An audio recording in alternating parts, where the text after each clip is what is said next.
আসসালামু আলাইকুম। কি অবস্থা সবার? আজকে চলো একটা চ্যালেঞ্জ নিই, 1 ঘন্টার মধ্যেই শেষ করে ফেলবো। আজকে ইনশাআল্লাহ 1 ঘন্টাও লাগবে না, ঠিক আছে? চলো আমরা একটা চ্যালেঞ্জ নিই। তোমরা আমাকে দেখতে পাচ্ছ কিনা, আমার কথা শুনতে পাচ্ছ কিনা আমাকে জানাও। আমাকে দেখতে পাচ্ছ কিনা, আমার কথা শুনতে পাচ্ছ কিনা আমাকে জানাও। যারা সালাম দিচ্ছ একবারই নিয়ে নিলাম। ওয়ালাইকুম আসসালাম।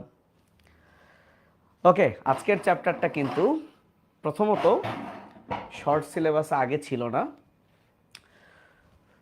তো এ কারণে এই চ্যাপ্টার থেকে খুব বেশি প্রশ্ন নাই। কারণ 20 থেকে 25 এই আগের 5 বছরে তো এই চ্যাপ্টার থেকে বোর্ড পরীক্ষা হয়নি। তো এই কারণে আমরা ওভারঅল আজকে খুব স্লাইড কম, 50-60টা স্লাইড। তো একটা মজার বিষয় আছে এই চ্যাপ্টারের। হ্যাঁ রাব্বি, চিনছি রে ভাই তোমাকে, কেমন আছো? একটা ইন্টারেস্টিং ব্যাপার হচ্ছে, আমার খুবই বিশ্বাস 3টা স্লাইড পড়লে তুমি একটা এমসিকিউ কমন পাবা। এই চ্যাপ্টার থেকে তুমি 3টা স্লাইড পড়লে একটা এমসিকিউ কমন পাবা। আমি বলে দিব যা আসবেই। আল্লাহর রহমতে যদি চলে আসে তাহলে তো হয়েই গেল, তাই না? আচ্ছা, তোমাদেরকে একটা সত্য কথা বলি। সেইটা হচ্ছে এক্সামের যে বিষয়টা তোমরা চেয়েছো, তোমরা তো চাও নাই আমি একটা পোস্ট দিলাম যে এক্সাম দিবা কিনা। আসলে সবাই এক্সাম দেয়ও না। ঝামেলা হচ্ছে এক্সাম নেওয়াটা কেন কষ্টকর। এই কোর্সে দেখা গেল আমরা যেমন এসিএস এর কোর্সের সিস্টেম হচ্ছে, এখানে একটা এক্সামের জন্য কিন্তু প্রত্যেকটা খরচ কিন্তু আছে। এই কারণে আমরা কিন্তু আসলে এক্সামটা কষ্ট হবে পারবো না।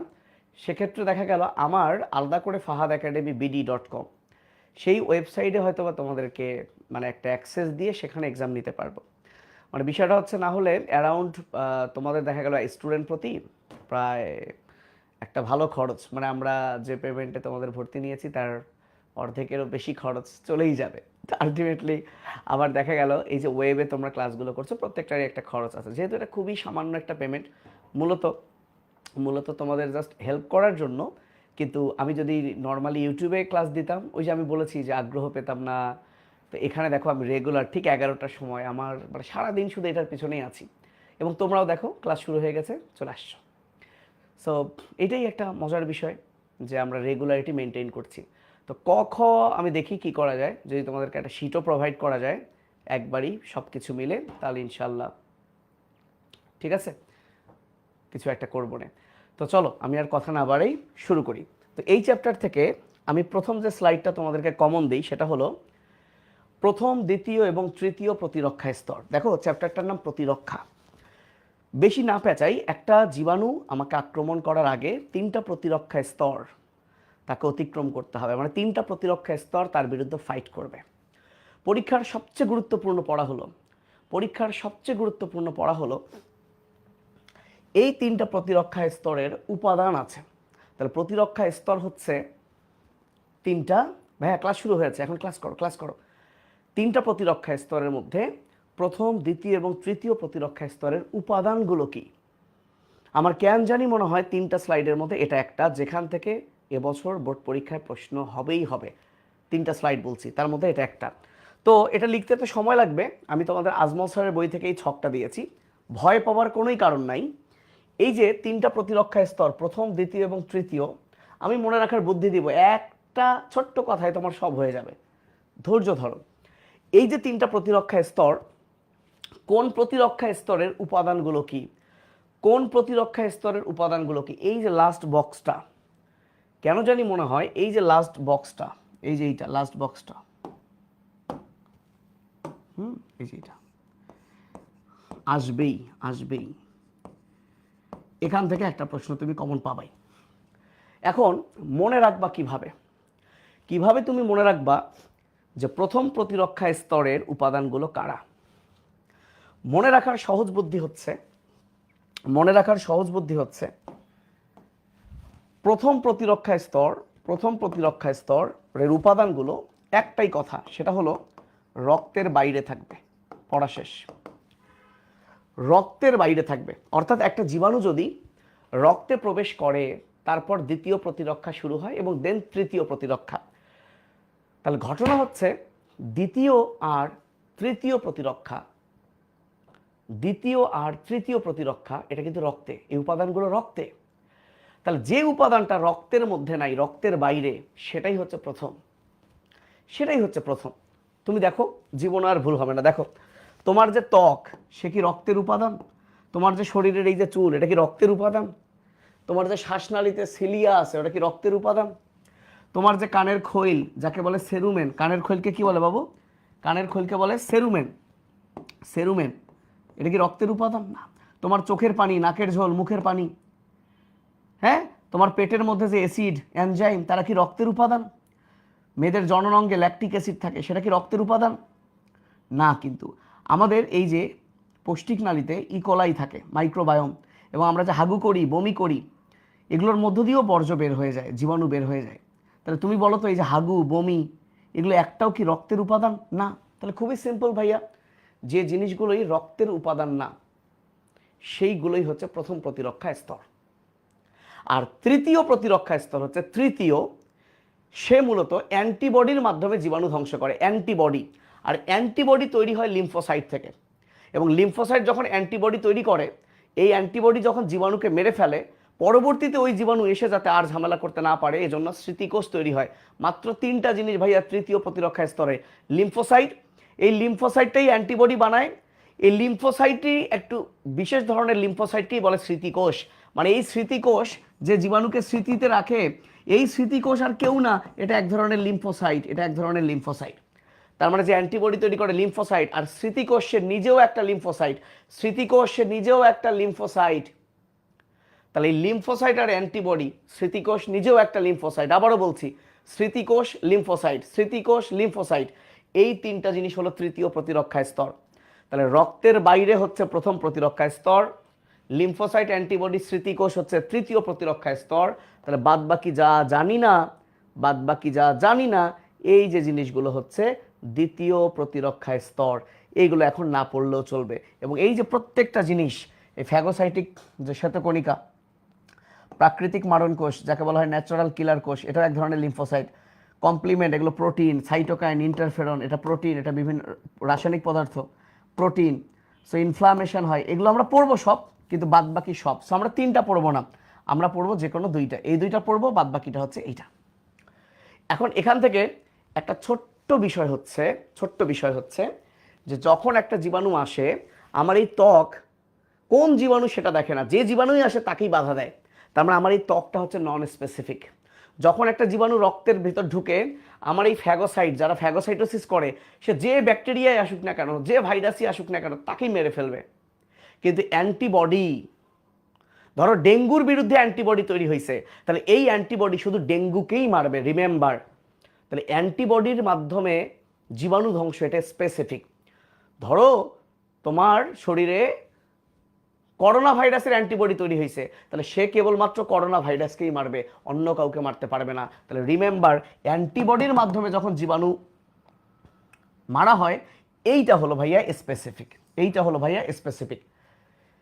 এবং খুবই গুরুত্বপূর্ণ কথা, এই অ্যান্টিবডিটা তোমার শরীরে কখন তৈরি হবে?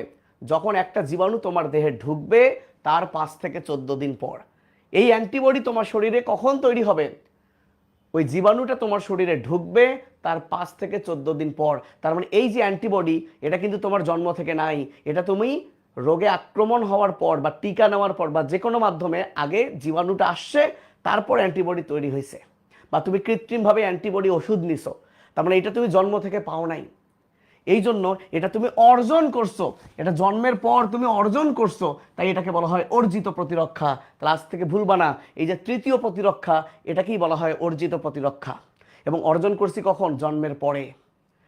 এবং এইখানে অ্যান্টিবডি একটা নির্দিষ্ট জীবাণুকেই মারবে, তাই এটা স্পেসিফিক, বাকিগুলো নন স্পেসিফিক। আর বাকিগুলো জন্মের আগে থেকেই থাকে, এটা হচ্ছে সহজাত।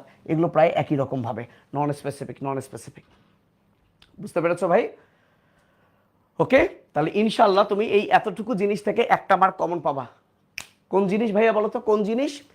একটা জিনিস হচ্ছে রক্তের বাইরে প্রথম, আর লিম্ফোসাইট থেকে অ্যান্টিবডি তৈরি হয়, আর স্মৃতিকোষ একটা লিম্ফোসাইট, এই তিনটা হলো তৃতীয়, বাকি সব দ্বিতীয়। এইটুকু মনে রাখতে পারলে একটা এমসিকিউ কমন পেয়ে যাবা। এখন আমি রিস্ক যাতে না হয় এক্সট্রা কিছু কথা লিখে দিই। এই যে সিলিয়া এখানে লিখে দিই, এই সিলিয়াটা থাকে শ্বাসনালীতে, শ্বাসনালীতে।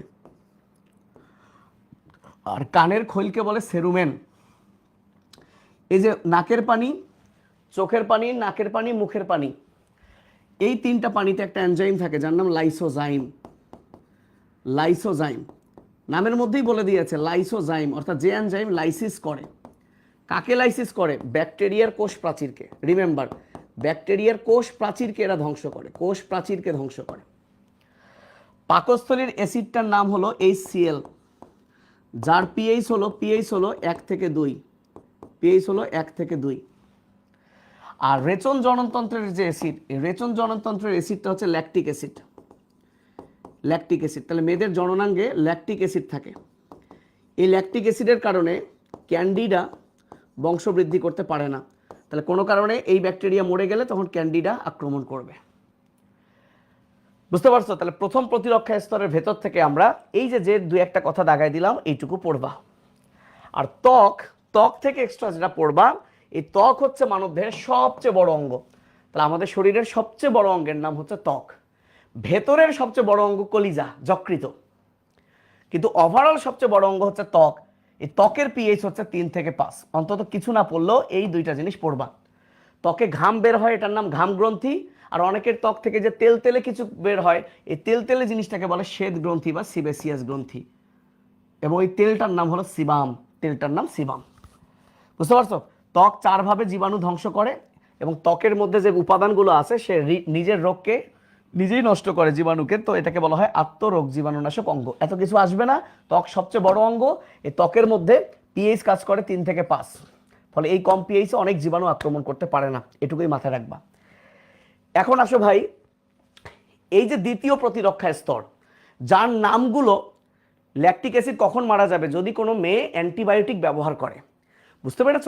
ধরো তার যে কোনো একটা অসুখ হয়েছে, সে একটা অ্যান্টিবায়োটিক ক্রিম ইউজ করলো বা খাইলো, তাহলে এই অ্যান্টিবায়োটিক আমাদের শরীরের যে নর্মাল ব্যাকটেরিয়া তাকে মেরে ফেলবে, তখন ক্যান্ডিডা আক্রমণ করবে। বুঝতে পেরেছো ভাইয়া? আচ্ছা, তো দ্বিতীয় প্রতিরক্ষা স্তরের এই যে উপাদানগুলো, এর মধ্যে উল্লেখযোগ্য হচ্ছে পিএন, আইসিআইএফ। এই 6টা নাম মনে রাখো, পিএন, আইসিআইএফ যদি মনে রাখতে চাও। পিতে ফ্যাগোসাইট, এনতে এনকে কোষ, এনকে কোষ মানে ন্যাচারাল কিলার কোষ, ন্যাচারাল মানে সহজাত, কিলার মানে মারণ। আইতে হলো ইনফ্লামেশন, প্রদাহ। সিতে কমপ্লিমেন্ট, একটা প্রোটিন। ইন্টারফেরন, এটাও একটা প্রোটিন। ফিভার হচ্ছে জ্বর। তাহলে এই জ্বরটাও কিন্তু দ্বিতীয় প্রতিরক্ষা স্তর। যদিও কোনো কোনো বইয়ে জ্বরকে, আচ্ছা থাক, কোনো কোনো বইয়ে বলেনি। এখন আসো এর ভেতর থেকে কি পড়বো? আমরা অলরেডি জানি মনি হচ্ছে খাওয়া দাওয়া করে, ফ্যাগোসাইটোসিস করে, এটা জানি।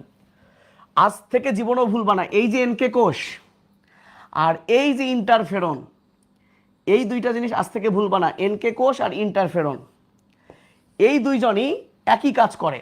এরা ভাইরাসকে মারে আর টিউমার বা ক্যান্সার আক্রান্ত কোষকে মারে। এরা টিউমার বা ক্যান্সার আক্রান্ত কোষকে মারে এবং কাকে মারে? ভাইরাসকে মারে। তাহলে পরীক্ষা যদি প্রশ্ন করে ভাইরাস এবং টিউমার আক্রান্ত কোষকে ধ্বংস করে কোন প্রোটিন বা কোন রাসায়নিক পদার্থ, তাহলে ইন্টারফেরন। আর যদি বলে কোন কোষ, তাহলে এনকে কোষ। এবং জেনে রাখো এই এনকে কোষ হচ্ছে একটা লিম্ফোসাইট। তাহলে স্মৃতিকোষ লিম্ফোসাইট, এনকে কোষ লিম্ফোসাইট, স্মৃতিকোষ লিম্ফোসাইট, এনকে কোষ লিম্ফোসাইট। ঠিক আছে? এনকে কোষ লিম্ফোসাইট, 3টা পদার্থের মাধ্যমে এই এনকে কোষ ডিরেক্ট ব্যাকটেরিয়ার প্রাচীরকে ছিদ্র করে ফেলে। এই পারফোরিন মানে ছিদ্র, টক্সিন বিষ ক্ষরণ করে, আর একটা গ্রানাইজাইম, নাম জানলে ভালো পড়ে। খুবই ইম্পর্টেন্ট, আমাদের শরীরে যখন জীবাণু আক্রমণ করে প্রদাহ হয়। প্রদাহের 4টা লক্ষণ, সিরিয়ালটা মনে রাখবা। লাল গোলাপ ফুলে ব্যথা, লাল গোলাপ ফুলে ব্যথা, গোলাপ মানে গরম, লাল গোলাপ ফুলে ব্যথা, আমি লিখে দেই। তাহলে মনে রাখবা প্রদাহের 4টা লক্ষণ, এটা খুবই ইম্পর্টেন্ট, কিন্তু এখন পর্যন্ত বা টেস্টে এবার আসে নাই। লাল গোলাপ ফুলে ব্যথা, লাল গোলাপ ফুলে ব্যথা, লাল হবে আগে, গরম হবে, দেন ফুলে যাবে, তারপর ব্যথা হবে। আর কমপ্লিমেন্ট প্রোটিন কয় ধরনের? পার্সেন্টেজ দরকার নাই, কয় ধরনের? 20 ধরনের। তাহলে মানবদেহে কয় ধরনের কমপ্লিমেন্ট প্রোটিন আছে? 20 ধরনের, 20 ধরনের, 20 ধরনের। আর রিমেম্বার, জ্বর আসাটা কিন্তু খারাপ না। পাইরো শব্দের অর্থ হচ্ছে তাপমাত্রা, জেন মানে তৈরি। তাহলে কোন রাসায়নিক পদার্থের প্রভাবে জ্বর আসে? পাইরোজেন। কখন এটা ক্ষরণ হয়? যখন জীবাণু আমাকে আক্রমণ করে, আমার যে শ্বেতকণিকা সে পাইরোজেন ক্ষরণ করে। কোন শ্বেতকণিকা পাইরোজেন ক্ষরণ করে? কান চিমটে মনে রাখো, ম্যাক্রোফেজ। ম্যাক্রোফেজ। তাহলে কোন শ্বেতকণিকা পাইরোজেন ক্ষরণ করে ভাইয়া? ম্যাক্রোফেজ। ম্যাক্রোফেজ। ঠিক আছে, তাহলে দেখো এখন কতগুলা প্রশ্ন টেস্ট পরীক্ষায় এইটুকু থেকে আসছিল, তাহলে এটা কত ইম্পর্টেন্ট। তাহলে কয়টি স্তর নিয়ে মানবদেহের রোগ প্রতিরোধ ব্যবস্থা গঠিত? 3টা। প্রথম, দ্বিতীয়, তৃতীয়। প্রথম, দ্বিতীয়, তৃতীয়, 3টা। আচ্ছা, কোনটি মানবদেহের প্রথম প্রতিরক্ষা স্তরের অংশ? প্রথম প্রতিরক্ষা স্তর মানে রক্তের বাইরে। তাহলে দেখো সেরুমেন হচ্ছে কানের খৈল, তো খৈল তো আর রক্তের মধ্যে না, তাহলে এটাই হচ্ছে আনসার। তাহলে ফ্যাগোসাইট, ইন্টারফেরন কমপ্লিমেন্ট, এই যে পি আই সি, তাহলে PNICIF এগুলো হচ্ছে দ্বিতীয় প্রতিরক্ষা স্তরের অংশ। দ্বিতীয় স্তরের প্রতিরক্ষা ব্যবস্থা 9 কোনটি? তাহলে দ্বিতীয়তে কি ছিল? PNICIF। এই 6টা মনে রাখবা।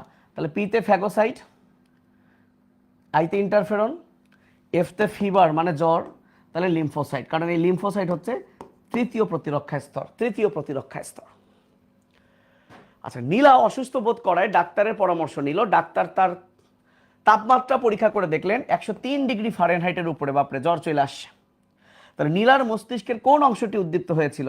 আচ্ছা, সমন্বয় নিয়ন্ত্রণ যখন পড়াবো, মানুষের মস্তিষ্কের হাইপোথ্যালামাস দেহের তাপমাত্রা কন্ট্রোল করে। তাহলে দেহের তাপমাত্রা নিয়ন্ত্রণ করে কে? হাইপোথ্যালামাস। তাহলে এটাও একটা গুরুত্বপূর্ণ MCQ যে দেহতাপ নিয়ন্ত্রণ করে কে? দেহতাপ নিয়ন্ত্রণ করে হাইপোথ্যালামাস। তাহলে যেহেতু জ্বর আসছে, তাহলে হাইপোথ্যালামাস হচ্ছে আনসার। এখন বলছে নীলার শরীরে প্রথম স্তরের প্রতিরক্ষা ব্যর্থ হয়েছিল। জি, যেহেতু ওর জ্বর আসছে, ফিভার, দ্বিতীয় প্রতিরক্ষা স্তর, জ্বর হওয়াও কিন্তু ভালো, তাই না? কিন্তু বেশি জ্বর সেটা আবার খারাপ। তাহলে প্রথম ব্যর্থ হয়েছিল দেখেই তো জ্বর আসছে, ফাইন। পাইরোজেন নিঃসরণ বেড়ে গেছিলই তো তাপমাত্রা বেড়ে গেছে। আর এই তাপমাত্রা বেড়ে যাওয়ার কারণে ব্যাকটেরিয়া কিন্তু আর বৃদ্ধি পাবে না, ব্যাকটেরিয়ার বৃদ্ধি বাধাগ্রস্ত হবে। এ কারণেই জ্বর বা অতিরিক্ত তাপমাত্রা ভালো। তাহলে এই 3টাই হচ্ছে রাইট আনসার। পাইরোজেন খরিত হয় কোন কোষ থেকে? ম্যাক্রোফেজ। ম্যাক্রোফেজ। তাহলে অপশনে ম্যাক্রোফেজ না থাকলে কি দিবা? ম্যাক্রোফেজ না থাকলে কি দিবা? মনোসাইট, কারণ মনোসাইটটাই যখন টিস্যুতে যায় নাম হয় ম্যাক্রোফেজ। তাহলে ম্যাক্রোফেজ না থাকলে কি দিব? মনোসাইট দিব। মনোসাইট দিব। প্রথম স্তরের প্রতিরক্ষার অংশ কি? এই যে চোখের পানি, থুতু, এগুলো তো রক্তের বাইরে। পেটের অ্যাসিড, হাইড্রোক্লোরিক অ্যাসিড কি রক্তে থাকে? না। NK সেল, এই যে PNICIF, তাহলে এটা তো দ্বিতীয় প্রতিরক্ষা স্তর। তাহলে এই দুইটা হচ্ছে প্রথম প্রতিরক্ষা স্তর। NK সেল মানে ন্যাচারাল কিলার সেল। ওকে, আচ্ছা। উদ্দীপকের কোন উপাদানটি অনেক ব্যাকটেরিয়ার কোষ প্রাচীর ভেঙে ফেলে? এই যে উদ্দীপক হচ্ছে অশ্রু, লালা, তাহলে চোখের পানি, নাকের পানি, মুখের পানিতে কি আছে? লাইসোজাইম। এই লাইসোজাইম কি করে? ব্যাকটেরিয়ার কোষ প্রাচীর ধ্বংস করে। কোষ প্রাচীর, কোষ ঝিল্লি না কিন্তু, কোষ প্রাচীর। প্রথম প্রতিরক্ষা স্তরে অন্তর্ভুক্ত। দেখছো কতবার আসছে এবছরই টেস্ট পরীক্ষায় কতগুলা কলেজে এটা আসছে। সো এটা কেন আসবে না বোর্ড পরীক্ষায় বলো? তাহলে অশ্রু, এই যে চোখের পানি, চোখের পানি। তাহলে অ্যান্টিবডি কোন? তৃতীয় প্রতিরক্ষা স্তর। অপশনিন সামনে পড়বো আমরা। তাহলে প্রতিরক্ষায় ভূমিকা রাখে কে? আচ্ছা, ভ্যাকসিন, টিকা তো প্রতিরক্ষা দেয়। এই যে ত্বকের যে ঘাম, এই ঘামের মধ্যে অনেক উপাদান আছে যেটা জীবাণু রোধ করে। স্পার্ম মানে হচ্ছে শুক্রাণু। তো শুক্রাণুর মধ্যে যে রাসায়নিক পদার্থটা আছে যেটা প্রতিরক্ষা দেয় তার নাম হলো স্পার্মিন। তাহলে এটাও মনে রাখো, এটাও প্রতিরক্ষা দেয়। তাহলে শুক্রাণুর প্রতিরক্ষা দেয় কে? স্পার্মিন। সামনে আমরা এটা লেখাবো। তাহলে 3টাই রাইট। আচ্ছা, বলেছে কোনটা স্পেসিফিক প্রতিরক্ষা স্তর? বল স্পেসিফিক মানে কি? তৃতীয়। স্পেসিফিক মানে কি? তৃতীয়। আর তোরাই বল তৃতীয় মানে কি? লিম্ফোসাইট। তৃতীয় মানে 3টা লিম্ফোসাইট। এই শালা কি তৈরি করে? এই শালা তৈরি করে অ্যান্টিবডি, সাথে আরেকটা স্মৃতিকোষ তৈরি করে। তাহলে এই 3জন হলো তৃতীয় প্রতিরক্ষা স্তর, মানে এরাই হলো স্পেসিফিক প্রতিরক্ষা দেয়। তাহলে এই 3টার মধ্যে কি আছে? এখানে অ্যান্টিবডি আছে। অশ্রু কি? বল অশ্রু কি? চোখের পানি, তাহলে প্রথম। ত্বক প্রথম। ইন্টারফেরন, PNICIF, বারবার বলতেছে আই, ইন্টারফেরন ইনফ্লামেশন, তাই না? তাহলে এটা হচ্ছে দ্বিতীয় প্রতিরক্ষা স্তর। NK সেল থেকে কি কি ক্ষরণ হয়? যে এটা আবার আসছিল কুমিল্লা ভিক্টোরিয়া কলেজে, ওই যে 3টার কথা বললাম, পারফোরিন, সাইটোটক্সিন, গ্রানাইজাইন। তাহলে পড়ে নিস। দ্বিতীয় প্রতিরক্ষা স্তরের উপাদান PNICIF। দেখ বারবার এই কথাটা, PNICIF। তাহলে এখানে ই কিন্তু নাই, তাহলে এটা নাই, এই দুইটা। এই এনজাইমগুলো হচ্ছে প্রথম প্রতিরক্ষা স্তর। ওই যে পাকস্থলীর এনজাইম, পরিপাকনালীর এনজাইম, এছাড়া চোখের পানি, ওগুলোতে লাইসোজাইম। তাহলে লাইসোজাইম কই থাকে? চোখের পানি, নাকের পানি, মুখের পানি, চোখের পানি, নাকের পানি, মুখের পানি, তাই না? চোখের পানি, নাকের পানি, মুখের পানি, এই যে লালা গ্রন্থি থেকে মুখের পানি, লালা, থুতু। প্রতিরক্ষা স্তর কয়টি? 3টি। তার মানে তুমি চিন্তা করছো, আবারও বলছি এই চ্যাপ্টারটা থেকে কিন্তু বোর্ড পরীক্ষার প্রশ্ন নাই, বোর্ড কিন্তু এখানে নাই। তাহলে টেস্ট পরীক্ষায় এই টপিক থেকে কত প্রশ্ন আসছিল তুমি জাস্ট চিন্তা করো, চিন্তা করো তুমি কত প্রশ্ন আসছিল। ওকে, দ্বিতীয় প্রতিরক্ষা স্তরে ভূমিকা রাখে। আচ্ছা, দ্বিতীয় প্রতিরক্ষা স্তরে কে ভূমিকা রাখে? প্রথম কথা, তুমি তো জানো দ্বিতীয় মানে PNICIF। এখন তুমি সেরুমেন তো কানের খোল না, স্পারমিন তো শুক্রাণুতে থাকে, শুক্রাণুর মধ্যে, এটা শুক্রাণু তো রক্তে না। লাইসোজোম বা লাইসোজাইম এটাও তো চোখের পানিতে না। তো এই তিনটা যেহেতু না, তাহলে এইটা। এখন তুই ভাবতে পারিস ভাই এই এন মানে তো এনকে কোষ, তাহলে নিউট্রোফিল কেন হয়? আরে ভাই এই যে পি মানে ফ্যাগোসাইট, আর ফ্যাগোসাইটোসিস কে মনি, মনোসাইট আর নিউট্রোফিল, এই সেই নিউট্রোফিল, এই সেই নিউট্রোফিল। বুঝছো? স্মৃতিকোষগুলো কিসের মাধ্যমে বাহিত হয়ে জীবাণুর বিরুদ্ধে প্রতিরোধ করে? প্রথম কথা, স্মৃতিকোষ মানে কি? স্মৃতিকোষ মানে লিম্ফোসাইট। স্মৃতিকোষ মানে লিম্ফোসাইট। লিম্ফোসাইটের মধ্যে আছে কি রে মামা? লিম্ফোসাইটের মধ্যে আছে লিম্ফ। লিম্ফোসাইট নামে কি আছে? লিম্ফ।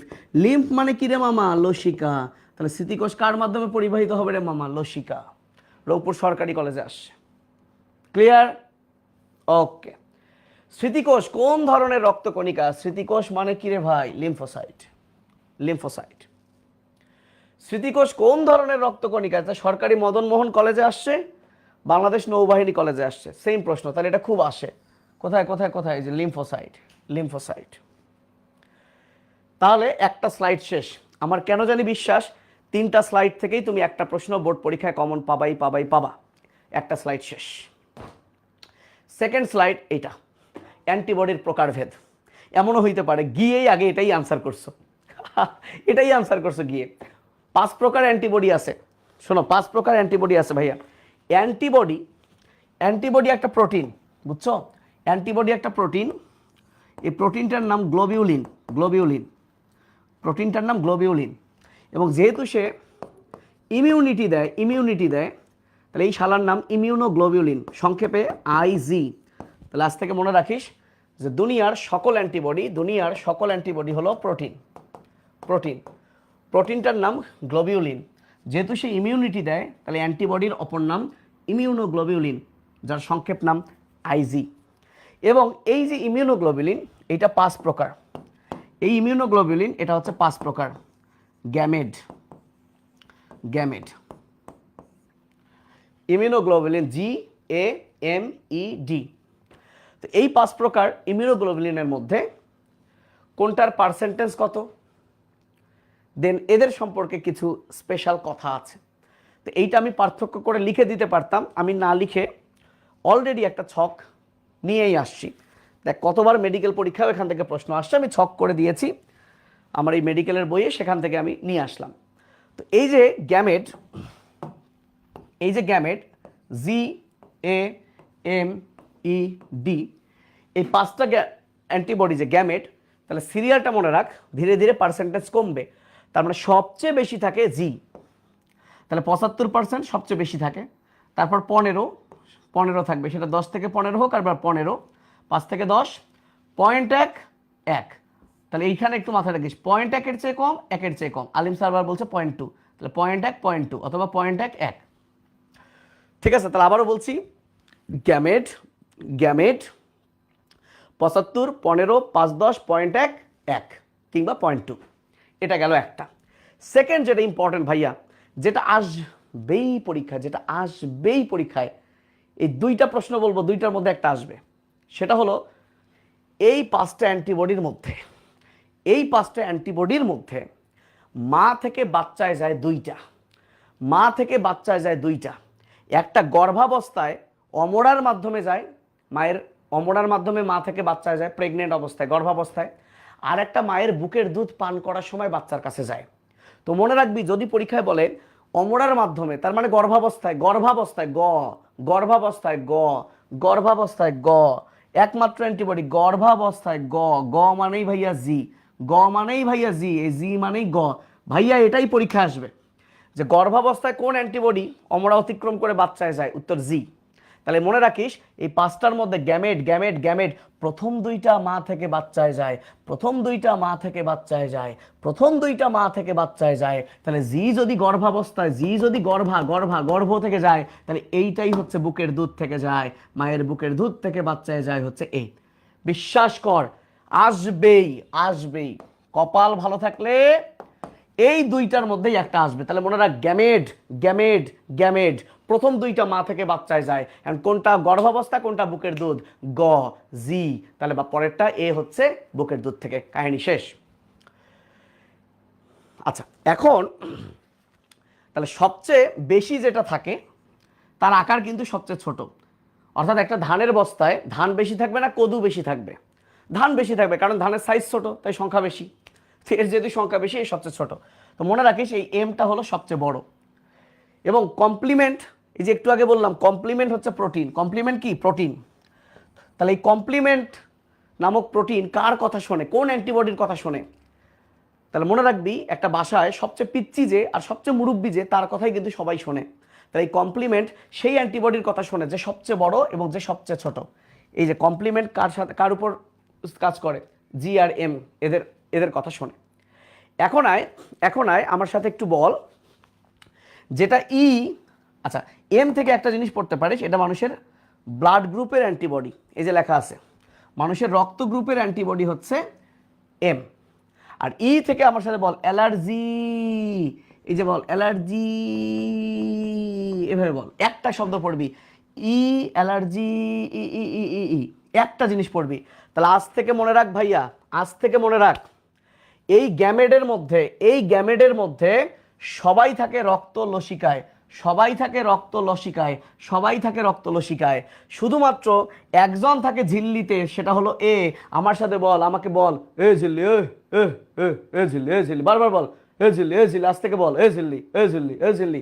এই এ থাকে ঝিল্লিতে মামা, এ থাকে ঝিল্লিতে।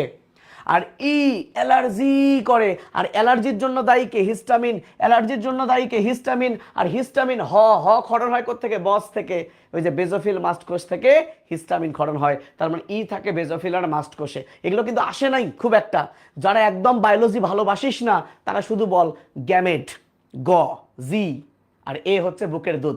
বিশ্বাস কর এখান থেকেই কমন পড়বে। আর আমরা একবার বল এ ঝিল্লি, এ ঝিল্লি, তাহলে এ হচ্ছে ঝিল্লি আর ই হচ্ছে অ্যালার্জি। অ্যালার্জি মানে হিস্টামিন, আর হিস্টামিন মানে বেজোফিল, শেষ। বাকি সব রক্তলসিকা, বাকি সব রক্তলসিকা। খেল খতম ভাইয়া, কমন পেয়ে গেলি একটা। আর একটা স্লাইড বলতেছি, তাইলে তুই ভাই এবছর টেস্ট পরীক্ষায় Dhaka imperial college, Rajuk Uttara model college, Shafiuddin সরকারি academy and college Gazipur, Abdul Kader Molla city college Narsingdi, Rani Bhabani সরকারি মহিলা কলেজ নাটোর, বাংলাদেশ মহিলা সমিতি বালিকা উচ্চ বিদ্যালয় college Chittagong, Rajendrapur cantonment public school and college Gazipur, এতগুলো কলেজের টেস্ট পরীক্ষায় আসছে মামা দুগ্ধ। চোখ বন্ধ করে মামা এ, হ্যাঁ, আর জি কি, গর্ভাবস্থা। ঠিক আছে, ঠিক আছে। এই ছেলেরা পড়াশোনা করছো তো, করতে হবে, ঠিক আছে, ওকে, ঠিক আছে। কোন ইমিউনোগ্লোবুলিন সবচেয়ে বেশি থাকে, পিচ্চিটা কই কই, জি সবচেয়ে বেশি থাকে। কোন অ্যান্টিবডি ফিটাসের দেহে অমরা থেকে, এই যে অমরা থেকে ফিটাস মানে বাচ্চার দেহে গর্ভাবস্থায়, জি, পিচ্চি তো ওই গর্ভাবস্থা অতিক্রম করে। এই সঞ্জিতা সাহাকে আমি এখন ব্লক করে দেই, মা মেজাজ খারাপ বলতেছে, এই শালা বলছে আর না ভাই, শালা তুই বেরিয়ে যা। না না সঞ্জিতা সাহা না, সঞ্জিতা সাহা, এটা তো ছেলে মেয়ে না, তোরে আমি ব্যান করে দিলাম, ভাগ শালা। আর না ভাই প্লিজ, কি না তোরে কি করা হয়েছে 30 মিনিটে, আর না বেয়াদব, যা ব্যান, সঞ্জিতা ব্যান, ক্লাস করবি না করবি না। আর না ভাই কি তোরে কি করা হচ্ছে, তোরে চিপে ধরা হচ্ছে নাকি বেয়াদব ছেলে, ফালতু ছেলে। তোকে আমি কি করছি, তোকে তোর মাথায় ঠাডা মারছি নাকি আমি, আরনা ভাই মানে কি? এই 30 মিনিটে আরনা মানে কি? শালা ফাল পোলাপান ব্যান। কথা বল, আরো কথা বল। কোর্স ফি বেশি না, কোনো সমস্যা নাই। যদি বলিস ভাই টাকা নিয়েছেন ব্যান করলেন, নিস, তোকে 199 বিকাশ করে দিব। খবরদার কথা বলবি। হ্যাঁ, লিজন বলেছে ফিটাস মানে মস্তিষ্ক। জি বাবা, জি জি, তোমার বললাম না, জি, ফিটাস মানে মস্তিষ্ক। শালা তুই শালার ভাই, তুমি যখন মায়ের পেটে ছিলা, ভ্রূণের পরের যে দশা তার নামই হলো ফিটাস। পুরাটাই তুমি তোমার হাইড্রার বাচ্চাটাকে যেমন বলে হাইড্রুলা, তুমি যখন পেটে ছিলা তোমার নাম ছিল ফিটাস। মাথা না আটা, ঠিক আছে? গেছে একটা। তুহিন মিয়া বলছে আগেরটা রিপিট। থ্যাংক ইউ তুহিন মিয়া, তুমি রিপিট করে নিও, এই যে ক্লাস শেষে রিপিট করে নিও ওয়েব থেকে। মানবদেহে কয় ধরনের অ্যান্টিবডি পাওয়া যায় বাবু? ধরন 5। গ্যামেড, GAMED, গ্যামেড 5। শেষ। কোনটি ইমিউনোগ্লোবুলিন এম এর শতকরা হার? GAM 75, 15, 5 থেকে 10। শেষ। মানুষের দেহে কতগুলো অ্যান্টিবডি তৈরি হয়? মুখস্থ 100 মিলিয়ন। মুখস্থ 100 মিলিয়ন অ্যান্টিবডি তৈরি হয়, মুখস্থ। কমপ্লিমেন্ট সিস্টেমকে, তাহলে কমপ্লিমেন্ট কার কথা শোনে? সবচেয়ে ছোটটা, সবচেয়ে বড়টা, জি এবং এম। জেনারেল ম্যানেজারের কথা শুনে। কমপ্লিমেন্ট কার কথা শোনে? এই যে হয়েছে, জেনারেল ম্যানেজারের কথা শুনে, জি এবং এম। শেষ। তুমি কিন্তু কমন পেয়ে গেলা।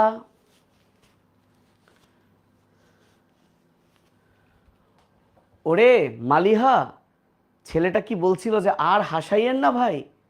যদি এই কারণে হয়, যদি এই ছেলেটা আমাকে বলে যে ভাই আমি আর হাসাইয়েন না বলতে চাইছিলাম, তাহলে ওর ব্যান্ডটা খুলবো, যা। কিন্তু সে কিন্তু বলে নাই, বলছে আর না ভাই প্লিজ। আর কি না, ছি, আর হাসাইয়েন না বলছে। হপ বেটা, হাসাইয়েন না বলে নাকি? কই হাসালাম আমি? হাসাবে তো আবুল হাসান, উনি সবসময় আমাদের হাসান, বই পড়লেই বোঝা যায়, রাইট? কাদান হওয়া উচিত ছিল। এ বাবু আসো, অ্যান্টিবডির, হ্যাঁ রে, তাহলে ঠিক আছে, পরে ওয়েবে দেখে নিবেনি। ওকে, অ্যান্টিবডির গঠন থেকে প্রশ্ন আসতে পারে, আমি এটা রিটেনেও আসে। অ্যান্টিবডি, দুনিয়ার এই অ্যান্টিবডিগুলো ওয়াই আকৃতির, বুঝছো? তো আমি যদি একটু আঁকি, এই যে তোদের কমেন্ট আর পড়বই না, থাক। আমি যদি ভুল বুঝি, ও ও সরি, তাহলে ঠিক আছে, আমি ওটা সরি বলে নিব, আমার কোনো আপত্তি নাই। আমার ভুল হলে সরি বলতে আমার খুব ভালোই লাগবে, সমস্যা নেই। ঠিক আছে, সরি ব্রো, কিন্তু এখন আর আমি ব্যান্ড খুলতে পারছি না। আচ্ছা, ব্যান্ড কি খোলা যায়? ধুরো, আমার টাইম নষ্ট করছে, 1 ঘন্টায় শেষ করতে পারছি। নাই, ওটা খুঁজে পাচ্ছি না, ক্লাস নেই, ঠিক আছে। আচ্ছা ঠিক আছে, আমার পক্ষ থেকে সরি বলে দিও, থাকবে ওর ভর্তি, সমস্যা নাই। এই যে একটা অ্যান্টিবডি, এই অ্যান্টিবডিটা হচ্ছে ওয়াই আকৃতির, বুঝছো? শোনো, আমি একটা ছবি আঁকি। তো এই অ্যান্টিবডিতে 4টা অ্যান্টিবডি, যেহেতু প্রোটিন কি দিয়ে তৈরি জানো? অ্যামিনো অ্যাসিড দিয়ে তৈরি। প্রোটিন কি দিয়ে তৈরি? অ্যামিনো অ্যাসিড দিয়ে তৈরি। এই যে অনেকগুলো অ্যামিনো অ্যাসিড, এই কথা বলিস না, টাকা শেষ, ক্লাস শেষ তো, ক্লাস শেষ। অনেকগুলো অ্যামিনো অ্যাসিড মিলে এই যে একটা চেইন হয়, একে বলে পলিপেপটাইড চেইন। তো অ্যান্টিবডিতে 4টা পলিপেপটাইড চেইন থাকে, 4টা। এই যে দেখ, আমি 4টা চেইন আঁকছি, 1, 2, 3, 4। আর তুই বলতো, এই 4টা পলিপেপটাইড চেইন, এরা মিলে যদি একটা অ্যান্টিবডি হয়, তাহলে এদের মধ্যে বন্ধন থাকা লাগবে না? তাহলে এদের মধ্যে এখানে একটা বন্ধন থাকে, এখানে একটা বন্ধন থাকে, এখানে একটা বন্ধন থাকে। এই বন্ধনগুলোকে বলে ডাইসালফাইড বন্ধন। তাহলে তুই বল, ডাইসালফাইড বন্ধন কয়টা? ডাইসালফাইড বন্ধন 3টা। এই 3টার মধ্যে দেখ, এই 2টা একটু আকারে বড় না, তার মানে এদের ওজন বেশি। তাহলে এই 2টাকে বলে ভারী শৃঙ্খল, শৃঙ্খল মানে চেইন, আর এই 2টাকে বলে হালকা শৃঙ্খল। তাহলে পরীক্ষায় যদি বলে 2 ভারী শৃঙ্খলের মধ্যে কয়টা বন্ধন? একটা। আর যদি বলে হালকা এবং ভারীর মধ্যে কয়টা? এই 1 আর এই 1, 2টা। ঠিক আছে। আরেকটা জিনিস মনে রাখবি, সেটা হলো অ্যান্টিবডির যে অংশটা, মনে করো এই অংশটা, সে এই ভয়ঙ্কর অ্যান্টিজেনকে ধরে, মনে করো এই হচ্ছে ভয়ঙ্কর অ্যান্টিজেন।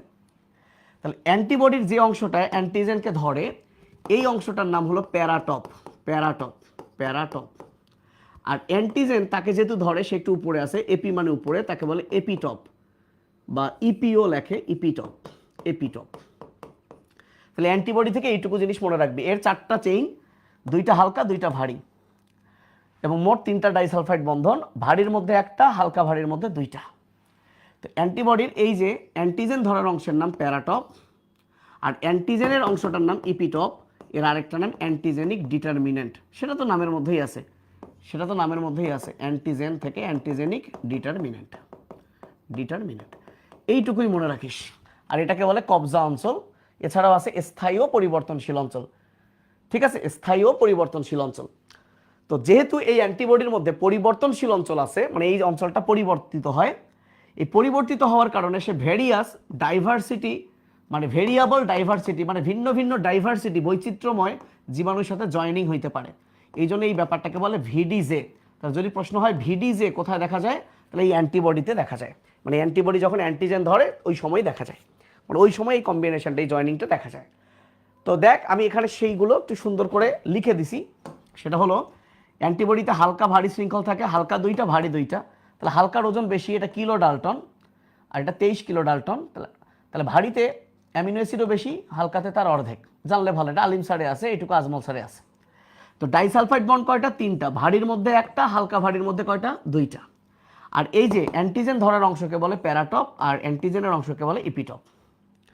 ঠিক আছে, আমাদের কোচিংয়ের নামও এখানে আছে, ফ্র্যাগমেন্ট অফ অ্যান্টিবডি, এত দরকার নেই, আসবে না। তো চল অ্যান্টিবডির যে অংশ, তাহলে অ্যান্টিবডির যে অংশ অ্যান্টিজেনের সাথে যুক্ত হয়, তাহলে অ্যান্টিবডির এই অংশটাকে বলে প্যারাটপ। তাহলে ভুলবি না, প্যারা হচ্ছে অ্যান্টিবডি, ভুলিস না, প্যারা বডি, প্যারা বডি, বডি। আর অ্যান্টিজেন, এই জেনের সাথে আছে আপি। ঠিক আছে, তো আপিকেই তো আমরা জান বলি, জান আপি। হ্যাঁ, আমাদের যে বড় আপি ছোট আপি সব তো জান আপি। অ্যান্টিজেনের সাথে এপিটপ। তাহলে প্যারাটপ কোন অংশে অবস্থিত?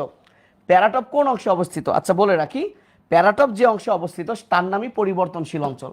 তাহলে অ্যান্টিবডির এই যে এই অংশটুকু, এই অংশ, এই অঞ্চলটুকু, এইটুকু হচ্ছে পরিবর্তনশীল, আর এগুলো হচ্ছে স্থায়ী। স্থায়ী মানে এখানকার অ্যামিনো অ্যাসিড চেঞ্জ হবে না। এত বোঝাচ্ছি না, এমসিকিউতে এত লাগবে না। এইটার নাম পরিবর্তনশীল অঞ্চল। তাহলে প্যারাটপ থাকে কোথায়? পরিবর্তনশীল অঞ্চলে। বুঝছো? পরিবর্তনশীল অঞ্চলে থাকে। প্যারাটপ থাকে কোথায়? পরিবর্তনশীল অংশে থাকে। মানবদেহের কোথায় স্টেম সেল পাওয়া যায়? স্টেম সেল মানে যেখান থেকে যে রক্তকণিকা তৈরি হয়, তাহলে স্থিমজ্জায়। স্মৃতিকোষ উৎপন্ন হয় নিচের কোন কোষ থেকে? একটু আগেই বলেছি, স্মৃতিকোষ মানেই লিম্ফোসাইট, আগের পড়া। তাহলে এই যে ভিডিজে রিকম্বিনেশন কোনটির সাথে সম্পৃক্ত? অ্যান্টিবডির সাথে সম্পৃক্ত। ব্যাকটেরিয়া ধ্বংসে অ্যান্টিবডিকে সহায়তা করে কে? তাহলে অ্যান্টিবডিকে হেল্প করে কে? এই যে কমপ্লিমেন্ট। এবং কোন কোন অ্যান্টিবডির কথা কমপ্লিমেন্ট শোনে? জি এবং এম, মনে আছে? আচ্ছা, ম্যাক্রোফেজ।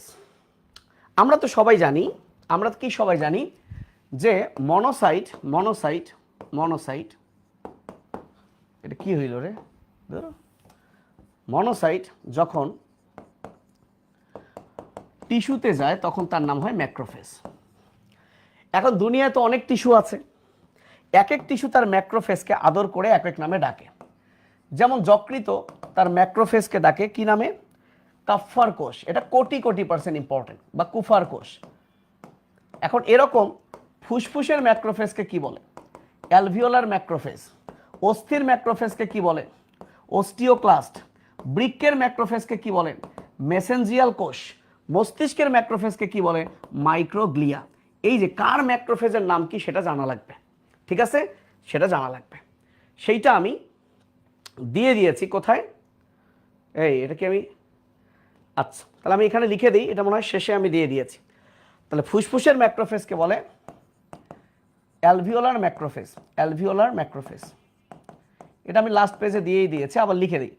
অস্থির ম্যাক্রোফেজকে বলে অস্টিওক্লাস্ট, কারণ সে ক্লাস করে দিবে, একদম ক্লাস করে দিবে, জীবাণুকে ধ্বংস করে দিবে, ক্লাস। অস্টিও মানে তো অস্থি। বৃক্কের হচ্ছে মেসেঞ্জিয়াল কোষ, মেসেঞ্জিয়াল কোষ, মেসেঞ্জিয়াল কোষ। আর মস্তিষ্কের বেলায় মাইক্রোগ্লিয়া, মাইক্রোগ্লিয়া। তাহলে এগুলো সবারই কাজ হলো, এগুলো সবারই কাজ কি? ফ্যাগোসাইটোসিস। এগুলো সবারই কাজ ফ্যাগোসাইটোসিস, কারণ সবাই হলো ম্যাক্রোফেজ, আর ম্যাক্রোফেজ মানে টিস্যুর মনোসাইট। তো এইটা পড়া লাগবে না, ভয় পাইও না, এটা পড়া লাগবে না, এটা ইম্পর্টেন্ট না। এখান থেকে শুধু আমি একটা কথাই বলি, সেটা হচ্ছে ফ্যাগোসাইটিক কোষ তো দুইটা, এই ম্যাক্রোফেজ আর নিউট্রোফিল। এই দুইটার মধ্যে বস কিন্তু ম্যাক্রোফেজ, কারণ ম্যাক্রো নামের মধ্যেই বড়, এবং নর্মাল নিয়ম যে বড়, যে আকারে বড় তার পরিমাণ কম। তাহলে এটার পরিমাণ 5%, এটার পরিমাণ 6-7, কিন্তু 6-7-এর পর শূন্য আছে। যেহেতু এর নাম বড়, সে অনেক বেশি খায়, সে একবারে 100টা ব্যাকটেরিয়া খায়, আর এ খায় 3 থেকে 20টা বা 20 থেকে 30টা। এইটুকুই পড়বা, আর দরকার নেই।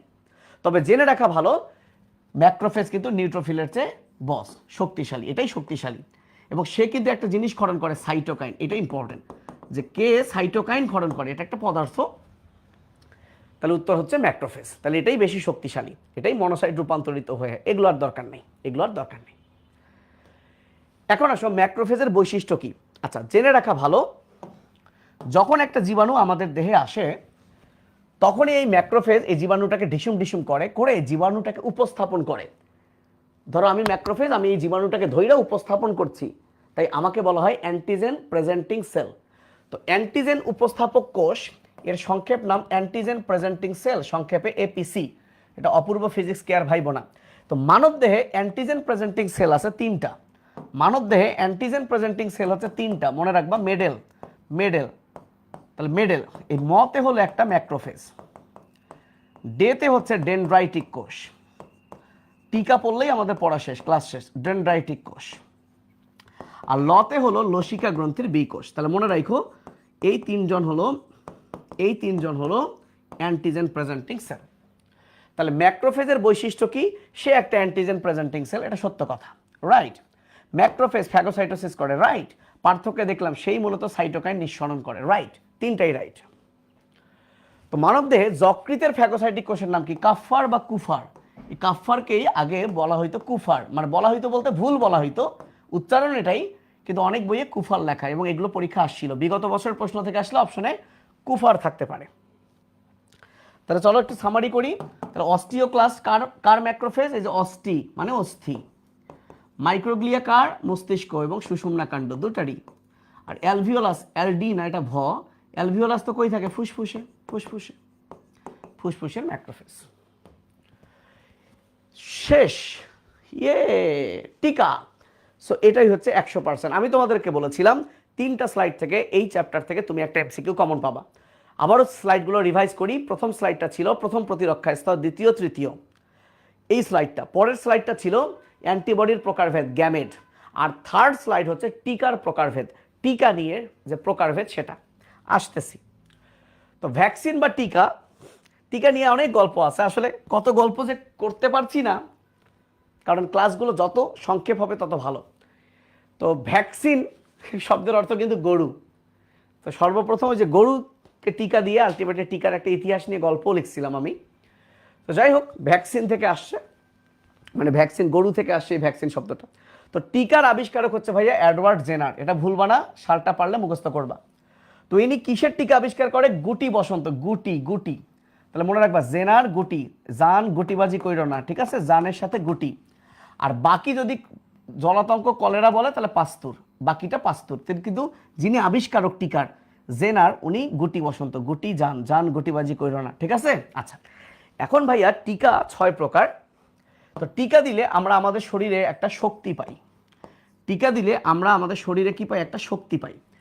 এভাবে মনে রাখো যে টিকা দিলে আমরা শক্তি পাই। তাহলে টিকা 6 প্রকারের মধ্যে একটা হচ্ছে এস, সাব ইউনিট মানে উপ একক, একটা হচ্ছে এ, অ্যাটেনিউয়েটেড মানে শক্তিহ্রাস, একটা হচ্ছে সি, কনজুগেট, একটা টি, টক্সয়েড, আর একটা আইতে ইনঅ্যাক্টিভ মানে নিষ্ক্রিয়। এছাড়া ডিএনএ ভ্যাকসিন আছে, এর কোনো এক্সাম্পল নাই। রিল্যাক্স, পড়া লাগবে এই যে এই 5টা জিনিসের উদাহরণ কি।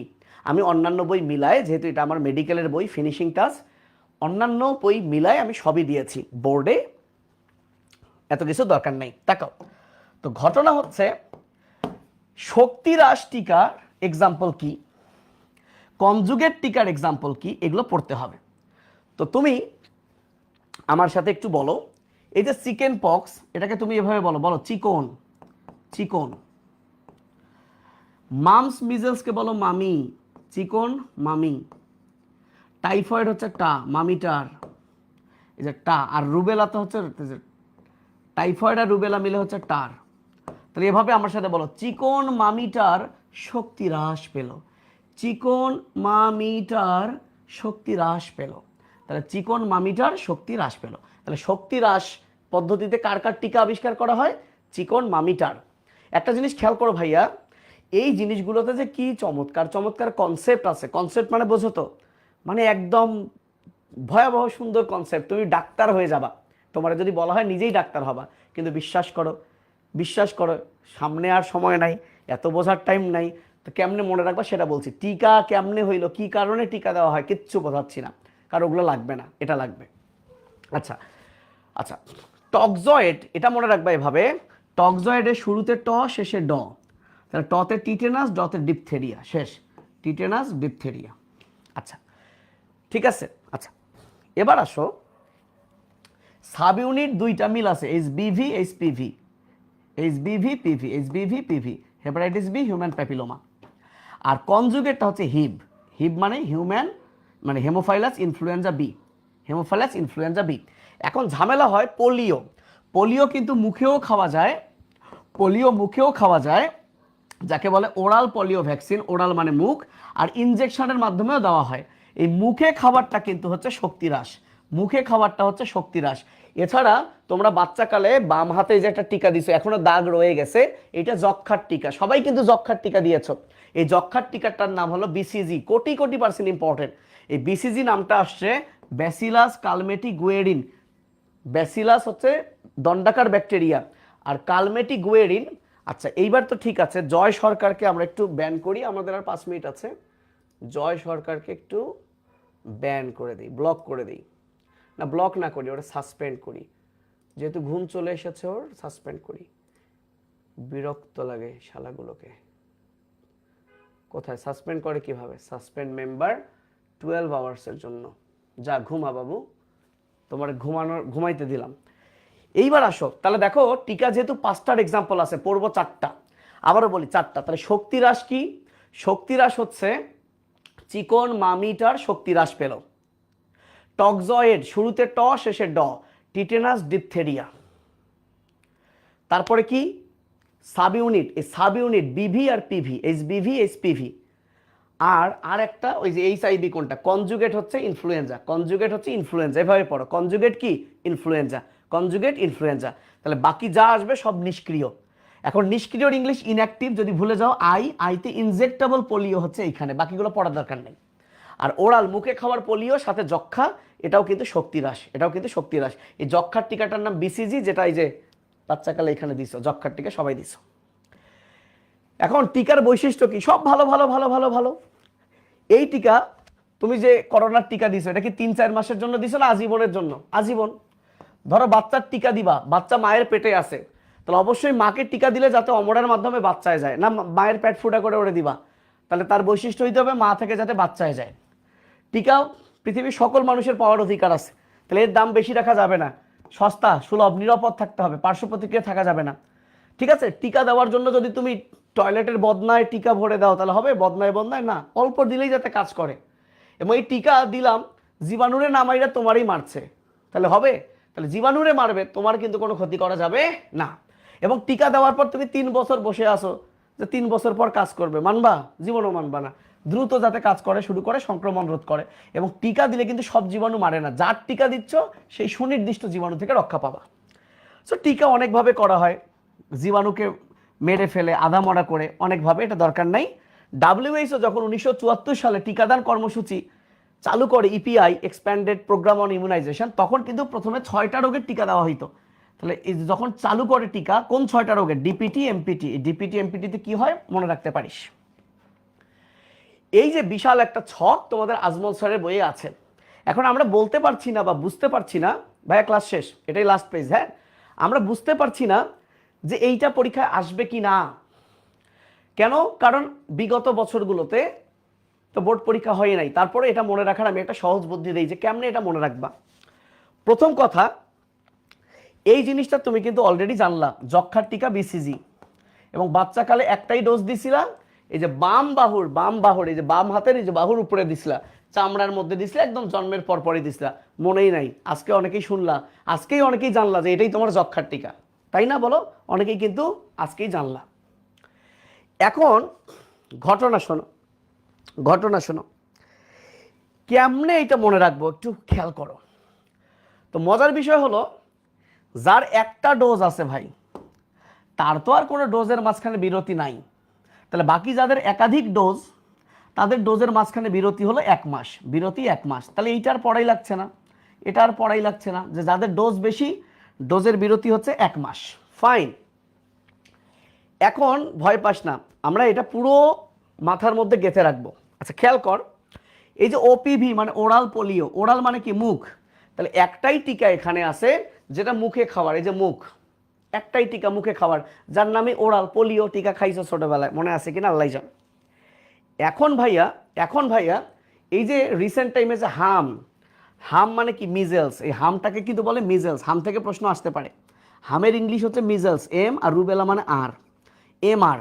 এই যে এম আর টিকা, হাম rubella, M R, measles rubella, এই দুইজন, এর 2টা ডোজ, এর যে 2টা ডোজ, এই 9 মাস বয়সে, এই যে এখন এটা নিয়ে কথা হচ্ছে না, আবার 15 মাসে একটা, 9 মাসে একটা, 15 মাসে একটা। এই হামের টিকা যেহেতু বর্তমানে এটা আলোচনার বিষয়, এটাও চামড়ার নিচে। তাহলে এইখানে যতগুলো টিকা আছে, এই যক্ষারটা চামড়ার নিচে, তাই চামড়ায় দাগ বোঝা যাচ্ছে। আর হামেরটাও কিন্তু চামড়ার নিচে, হাম রুবেলা মানে হাম থাকলেই চামড়ার নিচে। তাহলে হাম আর যক্ষা হচ্ছে চামড়ার নিচে। অ্যান্ড বাকি সবাই কিন্তু দেখো, বাকি যা আছে মাংসপেশি। এই যে বাকি এই 2টা কোথায়? মাংসপেশি। বাকি এই 2টা কোথায়? মাংসপেশি। কোন মাংসপেশি? মূলত এই যে পাচার, কি সরি, এই যে উরু উরু উরু, এই মাংসপেশিতে, এই জায়গায়, এই জায়গায় উরুর মাংসপেশিতে। এখন এইখানে তো অনেকগুলো কথা আছে, তো তোমার তেমন কিছুই পড়ার দরকার নাই। বাকি যে 2টা মাংসপেশিতে দিব উরুতে, এই 2টার বেলায় ডোজও 3টা করে, বিরতি তো জানো, এবং টিকা শুরুর সময়ও হলো 6 সপ্তাহ। সবগুলোই দেখো বাকি 6 সপ্তাহ। তাহলে যক্ষাটা হচ্ছে জন্মের পর, হাম তো বুঝিস 9 মাস 15 মাস, হাম তো 9 মাস 15 মাস শুনতেছিস, বাকি সব 6 সপ্তাহ। বাকি সব কি ভাইয়া? 6 সপ্তাহ, বাকি সব 6 সপ্তাহ। এবং এই পোলিওর ডোজ হচ্ছে 4টা, পোলিওর ডোজ 4টা। তাহলে দেখ, হাম রুবেলা 2জন 2টা, যক্ষা একটা, যক্ষা একটা, শেষে হাম একটা, তাহলে এটাও একটা। ঠিক আছে, পোলিও 4টা, বাকি 3টা, পোলিও 4টা, এখানে কিন্তু অনেকগুলো, বাকি সব 3টা ডোজ, বাকি সব 3টা ডোজ, বাকি সব 3টা ডোজ। ভয় পাস না, আমি একটা লিখি, দেখ তোর কাছে জিনিসগুলো কত ইজি হবে। প্রথম কথা বিসিজি, ভয় পাস না, বিসিজি। তারপর এখানে কি আছে আমরা জানি না, কি আছে আমরা জানি না, জানি না কিন্তু। OPV, OPV M R M. দেখ মামা, এম মানে মিজেলস, হাম, তাহলে একটা। বিসিজি যক্ষা একটা, এখানে 2জন মামা 2টা, এই শালা 4টা, আর এদের বেলায় 3টা। বিরতি তো 4 সপ্তাহ। এইটা যেতে একদম শুরুতে, এটা হচ্ছে জন্মের পর পর, জন্মের পর পর। এই যে হামের কাহিনী 9 মাস 15 মাস, 9 মাস 15 মাস, 9 মাস 15 মাস, আর বাকি সব 6 সপ্তাহ, 6 সপ্তাহ, 6 সপ্তাহ, 6th week, 6th week, 6th week. দিব কোথায়? এইটা চামড়া, চোখের মধ্যেই ভাসবে চামড়া। আর এই হামের, হামের চামড়া, হাম চামড়া, হাম চামড়া, হাম যক্ষা চামড়া, হাম যক্ষা চামড়া। ওরাল পোলিও, ওরাল মুখ, এটা তুমি মুখে খাবা। আর বাকি 2টা মাংসপেশিতে দিবা। কোথাকার মাংসপেশি? বুঝে গেছে, উরু। এর কি কিচ্ছু না, কয়েকবার দেখলেই হয়ে গেল, ফাউল জিনিস। তাহলে কোন রোগ থেকে রক্ষা পেতে শিশুদের বিসিজি দেওয়া হয়েছে মামা? বিসিজি যক্ষা, বিসিজি যক্ষা। যক্ষা হলে রক্ষা নাই, এই কথার ভিত্তি নাই। হেপাটাইটিস বি ভ্যাকসিন, এইচবিভি, তাহলে এটা হচ্ছে সাব ইউনিট, ওই যে প্রথমটা sub unit, sub unit HBV আর এইচপিভি, হিউম্যান প্যাপিলোমা। তাহলে সাব ইউনিট কোথায়? এই যে সাব ইউনিট। টিকা আবিষ্কার করে কে? জান গুটিবাজি কইরো না, এই যে সেই এডওয়ার্ড জেনার। ভ্যাকসিনেশন, আচ্ছা এইখানে একটা কথা হচ্ছে, আমরা যে প্রতিরক্ষাটা অর্জন করি, এই অর্জিত প্রতিরক্ষা 2 ধরনের, সক্রিয় আর অক্রিয়, মানে অ্যাক্টিভ আর প্যাসিভ। এই প্যাসিভকে নিষ্ক্রিয় না বলে আজমাল ভাই অক্রিয় বলেছেন। তো সক্রিয় মানে মনে রাখবা অ্যান্টিজেন প্রবেশ। তোমার শরীরে যদি অ্যান্টিজেন প্রবেশ করে, এই অ্যান্টিজেন মানেই মনে রাখো জীবাণু, ওর ভিতর জীবাণু আছে। এই যে তোমরা করোনার টিকা দিছো, মানে সবাই করোনার ভাইরাসই ঢুকাইছো তোমার দেহে। তাহলে টিকা দেওয়া মানে ওই জীবাণুটাই ঢুকানো। তুমি করোনার টিকা দিছো মানে তোমরা সবাই করোনার ভাইরাস ঢুকাইছো, বাট তাকে প্রসেস করে ঢুকাইছো, রাইট? তো সক্রিয় প্রতিরক্ষা মানে তোমার দেহে যদি জীবাণু বা অ্যান্টিজেন ঢুকে, তাহলে তোমার শরীরে অ্যান্টিবডি তৈরি হবে। এই অ্যান্টিবডি তুমি অর্জন করলা, এটা অর্জিত প্রতিরক্ষা। যেহেতু জীবাণু ঢুকাইছো, সে তোমার দেহে গিয়ে অ্যান্টিবডিকে অ্যাক্টিভেট করছে, তাই এটা সক্রিয়। আর যদি তুমি তোমার শরীরে অ্যান্টিবডি ঢুকাও ডিরেক্ট, ধরো দোকান থেকে কিনে বা ওই যে মা থেকে যে বাচ্চা অ্যান্টিবডি পাইছে, মানে বাচ্চার দেহে অ্যান্টিবডি তৈরি হয় নাই, মা থেকে পাইছে বা দোকান থেকে কিনে দিছে। তার মানে তুমি এমনি মনে রাখো, যদি অ্যান্টিজেন প্রবেশ করে সক্রিয়, অ্যান্টিবডি প্রবেশ করে অক্রিয়। এখন বলা হয়েছে এই যে সক্রিয় আর অক্রিয়, এই দুজনই হলো প্রাকৃতিক আর কৃত্রিম। এই দুজনই হলো প্রাকৃতিক আর কৃত্রিম। এই দুজনই হলো প্রাকৃতিক আর কৃত্রিম ভাইয়া। এখন তুমি বলো তো ভাইয়া, তুমি বলো তো ভাইয়া, তোমাকে বলা হলো যে ভ্যাকসিন দেওয়া হয়েছে, তোমাকে ভ্যাকসিন দেওয়া হয়েছে, তাহলে তুমি কোন প্রতিরক্ষা লাভ করছো? আচ্ছা ভাইয়া, ভ্যাকসিন যে দিছো, তো ভ্যাকসিনের মধ্যে কি আছে? জীবাণু। তাহলে ভ্যাকসিন দেওয়া মানে তুমি সক্রিয় প্রতিরক্ষা লাভ করছো। এখন বলো তো ভাইয়া, ভ্যাকসিন কি তোমার দেহে আপনা আপনি আসছে, না দিছো তুমি কৃত্রিমভাবে? তুমি এমনি শুয়ে আসো, ভ্যাকসিন এসে ঢুকে গেছে, এরকম কিছু না রে ভাই, ভ্যাকসিন তো তুই কৃত্রিমভাবে দিছিস। তার মানে এই যে ভ্যাকসিন দেওয়া মানে, ভ্যাকসিন দেওয়া মানে জীবাণু দেওয়া। যেহেতু জীবাণু দেওয়া সক্রিয়, আর যেহেতু এটা কৃত্রিমভাবে দেওয়া হয়, তাহলে এটা কৃত্রিম সক্রিয় প্রতিরক্ষা। তাহলে ভ্যাকসিনেশন মানে হচ্ছে ভাইয়া কৃত্রিম সক্রিয় প্রতিরক্ষা। তাহলে যদি বলা হয় যে তুমি হাসপাতালে বা যে কোনো জায়গায় তোমার দেহে জীবাণু ঢুকছে, তাহলে জীবাণু ঢুকছে মানে কি? জীবাণুটা প্রাকৃতিকভাবে ন্যাচারালি তোমাকে অ্যাটাক করছে। তো জীবাণু ঢুকা মানে সক্রিয়, ন্যাচারালি ঢুকছে, প্রাকৃতিক সক্রিয়। এই যে মা থেকে বাচ্চায় যে অ্যান্টিবডিগুলো গেল, মা থেকে বাচ্চায় যে ইমিউনোগ্লোবুলিন গেল, তো মা থেকে বাচ্চায় কিন্তু ন্যাচারালি গেছে অমরার মাধ্যমে। তাহলে অ্যান্টিবডি গেছে তাই অক্রিয়, ন্যাচারালি গেছে। আর ধরো বলা হলো এই যে কুত্তা কামড়ায়, র্যাবিস অ্যান্টিবডি দাও, তাহলে ইনজেকশনের মাধ্যমে যদি অ্যান্টিবডি দেওয়া হয়, ইনজেকশনের মাধ্যমে যদি অ্যান্টিবডি দেওয়া হয়, তাহলে মাথায় রাখিস অ্যান্টিবডি দেওয়া মানে অক্রিয়, ইনজেকশনের মাধ্যমে দিছে মানে কৃত্রিমভাবে দিছে। তাহলে প্রশ্ন হবে এভাবে, ইনজেকশনের মাধ্যমে অ্যান্টিবডি দিয়েছি, তুমি কোন প্রতিরক্ষা লাভ করছো? প্রথমে চিন্তা করো, এটা অঙ্ক। অ্যান্টিবডি দিয়েছি তাহলে অক্রিয়, ইনজেকশন তাহলে তো কৃত্রিমভাবে দিয়েছি, কৃত্রিম অক্রিয়, এগুলো অপশনে থাকবে। না বুঝলে আরেকবার টেনে দেখিস ভিডিওটা। ওকে ভাইয়া, সেইটা এই যে আমি বইয়ের তথ্য দিয়ে দিছি। তাহলে আমাদের দেহে দুইভাবে অ্যান্টিবডি তৈরি হয়। একটা হচ্ছে আমরা যদি ভ্যাকসিন নেই অ্যান্টিবডি তৈরি হয়, অসুস্থ হলে অ্যান্টিবডি তৈরি হয়। এবং এই ভ্যাকসিন নেওয়া আর অসুখ হওয়া, এটা হচ্ছে সক্রিয় প্রতিরক্ষা, কারণ ভ্যাকসিনে জীবাণু থাকে, অসুখ মানে জীবাণু ঢুকে। সো এরা ঢুকলে আমাদের দেহে অ্যান্টিবডি তৈরি হয়। আচ্ছা, তাহলে একটা আদর্শ টিকার বৈশিষ্ট্য, সারা জীবন দেহকে অনাক্রম্য করবে, মানে প্রতিরক্ষা দিবে, ঠিক সকল জীবাণু থেকে সুরক্ষা দেয়। আস্তাগফিরুল্লাহ, যার বিরুদ্ধে টিকা তাকেই, মায়েরটা বাচ্চায় যাবে। তাহলে 1 আর 3 হচ্ছে রাইট। গুটি বসন্তের টিকা, জান গুটিবাজি করো না জান, এই যে জান জেনার। অতিরিক্ত কিছু কথা পড়তে পারিস। মানুষের লিম্ফোসাইট 3 ধরনের, টি বি লিম্ফোসাইট আর এনকে কোষ লিম্ফোসাইট। এই যে আমি বলছিলাম এখানে দিছি, যকৃতের ম্যাক্রোফেজ, এই যে কাফার অ্যালভিওলার মাইক্রোগ্লিয়া, এই যে যোজক টিস্যুর ম্যাক্রোফেজ হিস্টিওসাইট দিছি। এছাড়া কিছু ডেনড্রাইটিক কোষ আছে, নামগুলো পড়িস। ত্বকের ডেনড্রাইটিক কোষকে বলে ল্যাঙ্গারহ্যান্স কোষ, জানলে ভালো। অতিরিক্ত কিছু তথ্য আছে, এমএইচসি মার্কার কি রিডিং দিতে পারিস। কোলনে যে ব্যাকটেরিয়াগুলো বাস করে সে ভিটামিন কে তৈরি করে। লালা গ্রন্থির যে লাইসোজাইম এসএসবি, এই 3টে ব্যাকটেরিয়াকে মারে। পেটের অ্যাসিডের তো পিএইচ কত লিখছিলাম। এই যে শুক্রাণুতে থাকে, সিমেনে থাকে স্পারমিন, আর দুধে ল্যাক্টো মানে দুধ, তাহলে দুধের যে জীবাণুনাশক তার নাম ল্যাক্টোপারক্সিডেজ। আর এই যে চোখের পানি, নাকের পানি, মুখের পানিতে লাইসোজাইম। তাহলে এরা ব্যাকটেরিয়া ধ্বংস করে। তো অপসনিন হচ্ছে সেই ধরনের রাসায়নিক পদার্থ যারা কি করে, এই এদেরকে শত্রু চিনাতে হেল্প করে, শনাক্ত করতে। তাহলে ম্যাক্রোফেজ এবং নিউট্রোফিলকে কে তার শত্রু এটা চিনিয়ে দিতে যে হেল্প করে, তার নামই হলো অপসনিন। এইডসের ভ্যাকসিন এখনো আবিষ্কার হয় নাই। আর মানবদেহে 100 মিলিয়নের বেশি কি আছে, লিম্ফোসাইট আছে, এবং 100 মিলিয়ন অ্যান্টিবডি তৈরি হয়। তাহলে অ্যান্টিজেন প্রেজেন্টিং সেল কি? মেডেল, ম্যাক্রোফেজ, ডেনড্রাইটিক কোষ, লসিকা গ্রন্থির বি কোষ। ম্যাক্রোফেজ, লসিকা গ্রন্থির বি কোষ, কাফার কোষ না। 1 আর 2। আচ্ছা, শ্বেতাঙ্গ মানুষ কৃষ্ণাঙ্গের চেয়ে যক্ষায় কম আক্রান্ত হয় কেন? সো এটা একটা খুবই ইন্টারেস্টিং বিষয়। এটা দিয়ে পিডিএফ কালকে পাবো, সময় লাগে। এই যে দেখো, থ্যাংক ইউ এভরিওয়ান। সো আমাদের লাস্ট এমসিকিউ, 59 মিনিট আর 20 সেকেন্ড। ওরে আল্লাহ, 1 ঘন্টা শেষ হলো না, 20 সেকেন্ড 20 সেকেন্ড।